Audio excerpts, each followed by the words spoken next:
കഴിഞ്ഞ സംഘടനാ കാലഘട്ടത്തിലാണ് പഞ്ചായത്തുകളെ നമ്മൾ വിഭജിച്ച് ഏരിയകളാക്കി മാറ്റി 280 നിയമസഭാ മണ്ഡലങ്ങളെ വിഭജിച്ച് 280 സംഘടനാ മണ്ഡലങ്ങളാക്കി. ഇപ്പോൾ ജില്ലകളെ വിഭജിച്ച് 30 സംഘടനാ ജില്ലകളാക്കി മാറ്റി. ഇവിടെ സജീവൻ സൂചിപ്പിച്ചു നമ്മുടെ എന്തായിരുന്നു പാർട്ടിയുടെ ലക്ഷ്യം എന്നുള്ളത്. പാർട്ടിയുടെ പ്രവർത്തനം ഏറ്റവും അടിത്തട്ടിൽ നമ്മുടെ ബൂത്ത് തലത്തിലുള്ള പ്രവർത്തനം ഏറ്റവും കൂടുതൽ ശക്തമാക്കുക.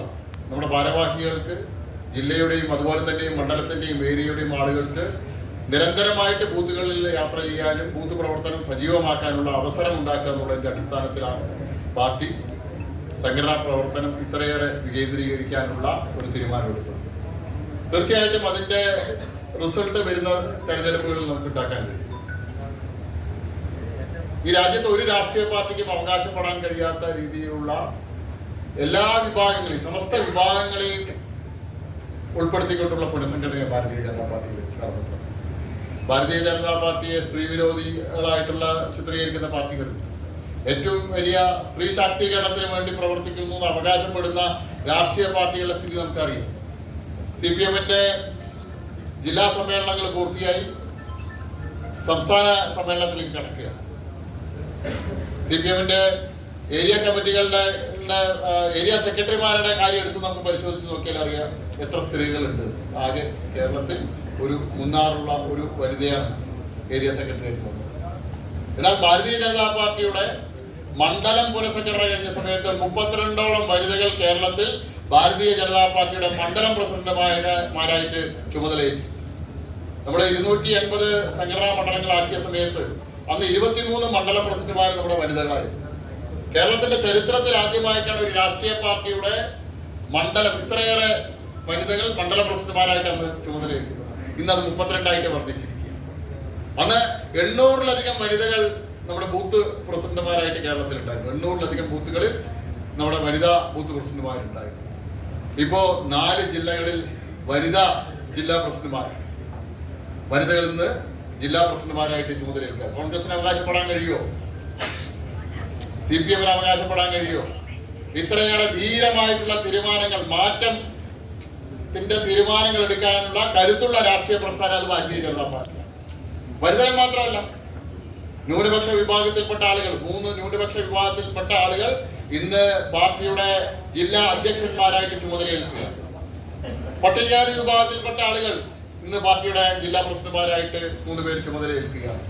അങ്ങനെ എല്ലാ സമസ്ത വിഭാഗങ്ങൾ ഭാരതീയ ജനതാ പാർട്ടിയുടെ മണ്ഡലം പ്രസിഡന്റുമാരെയും അതുപോലെ തന്നെ ജില്ലാ പ്രസിഡന്റുമാരെയും ലിസ്റ്റ് എടുത്ത് നമ്മൾ പരിശോധിച്ചാൽ അറിയാം കേരളത്തിലെ സമസ്ത ജനവിഭാഗങ്ങളെയും ഉൾക്കൊള്ളുന്ന ഒരു രാഷ്ട്രീയ പ്രസ്ഥാനമായിട്ട് കേരളത്തിൽ ഭാരതീയ ജനതാ പാർട്ടി മാറിയിരിക്കുന്നുള്ളതിന്റെ ഏറ്റവും വലിയ തെളിവാണ് നമ്മുടെ മണ്ഡലം പ്രസിഡന്റുമാരുടെയും ജില്ലാ പ്രസിഡന്റുമാരുടെയും ലിസ്റ്റ് എടുത്ത് പരിശോധിക്കുക. എല്ലാ വിധത്തിലുള്ള കേരളത്തിലെ ചെറുതും വലുതുമായിട്ടുള്ള എല്ലാ വിഭാഗം ആളുകളെയും ഉൾക്കൊള്ളുന്ന പാർട്ടിയായിട്ട് ഇന്ന് ഭാരതീയ ജനതാ പാർട്ടി മാറിയിരിക്കുക.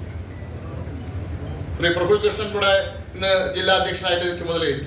ഞാനും പ്രഫുലും എല്ലാം ഞാൻ യുവമോർച്ചയുടെ ചാർജുള്ള ജനറൽ സെക്രട്ടറി എന്നുള്ള നിലയിൽ ഞങ്ങൾ പ്രഫുൽ യുവമോർച്ചയുടെ സംസ്ഥാന അധ്യക്ഷനായിരിക്കുന്ന സമയത്ത് ഒന്നിച്ച് പ്രവർത്തിക്കാനുള്ള അവസരം ഞങ്ങൾക്ക് കഴിഞ്ഞ ഈ സംഘടനാ ടേബിൾ ഉണ്ടായിട്ടുണ്ട്. ഒരു സഹോദരനെ പോലെ ആണ് ഞങ്ങൾ ഒന്നിച്ച് പ്രവർത്തിച്ചിരുന്നത്. ഞങ്ങളുടെ മുന്നിൽ ഏറ്റവും വലിയ വെല്ലുവിളിയായിരുന്നു വന്നത് പ്രധാനമന്ത്രി ശ്രീ നരേന്ദ്രമോദിജി പങ്കെടുക്കുന്ന യുവം പരിപാടിയായിരുന്നു. 15 ദിവസത്തിനുള്ളിലാണ് 15 ദിവസത്തെ ഗ്യാപ്പിലാണ് പ്രധാനമന്ത്രിയുടെ പരിപാടി ലക്ഷക്കണക്കിന് ആളുകളെ പങ്കെടുപ്പിച്ചിട്ടുള്ള ആ പരിപാടി സംഘടിപ്പിക്കാനായിട്ടുള്ള തീയതി ലഭിക്കുന്നത്. അതിൽ പ്രധാനമന്ത്രിയുടെ ഓഫീസ് കൃത്യമായിട്ട് നിഷ്കർഷിച്ചിരുന്നു ആ പരിപാടിയിൽ 18-നും 25-നും ഇടയിലുള്ള വിദ്യാർത്ഥിനികളാണ് ഗ്രൗണ്ടിൽ പ്രവേശിക്കാൻ പാടുള്ളൂ. മറ്റ് പാർട്ടി പ്രവർത്തകരെ കൊണ്ട് ആ ഗ്രൗണ്ട് നടക്കരുത് എന്നുള്ളൂ. ഞങ്ങളെ സംബന്ധിച്ചുള്ള ഏറ്റവും വലിയ വെല്ലുവിളിയായിരുന്നു.